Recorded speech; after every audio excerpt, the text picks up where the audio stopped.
Day మొత్తం work చేసి కొంచెం రిలాక్స్ అవ్వాలనుకునే వారికి ఎన్నో హ్యాంగ్ అవుట్ జోన్స్ ఉన్నాయి. ఇక వీకెండ్స్ వస్తే చెప్పక్కర్లేదు, కుర్రకారు మొత్తం బయటే ఉంటారు. ఇటువంటి వీకెండ్స్ కి, బర్త్డే పార్టీస్, సోషల్ గ్యాదరింగ్స్ కి పర్ఫెక్ట్ ప్లేస్ పబ్స్. మంచి music, dance floor and best friends, ఇంతకన్నా ఏం కావాలి? అయితే చిన్న చిక్కు కూడా ఉంది. ఏదో ఫ్రెండ్స్ ని కలవటమే కదా అని ఏదో ఒక డ్రెస్ వేసుకుంటే మీరు ఆడ్ పర్సన్ అవుట్ గా మిగిలిపోతారు. అందుకే పబ్ డ్రెస్సింగ్ కూడా చాలా ఇంపార్టెంట్. అందుకే ఈ రోజు ట్రెండ్స్ లో మీకు పబ్ అటైర్ మీద టిప్స్ ఇవ్వబోతున్నా. So welcome to pub attire special trends. Pubs అంటేనే ట్రెండీ స్పాట్స్. మన కుర్తాస్, శారీస్ వంటివి రూల్డ్ అవుట్. మరి అలాంటి ప్లేసెస్ కి టీ షర్ట్స్ ఆర్ షర్ట్స్ వేసుకోవచ్చా? నో వే, అవి కూడా ruled out.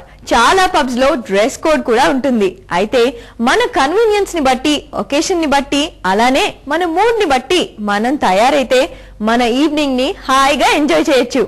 Before I say anything, మన డిజైనర్స్ ఐడియాస్ ఎలా ఉన్నాయో చూద్దాం. హాయ్ అండి,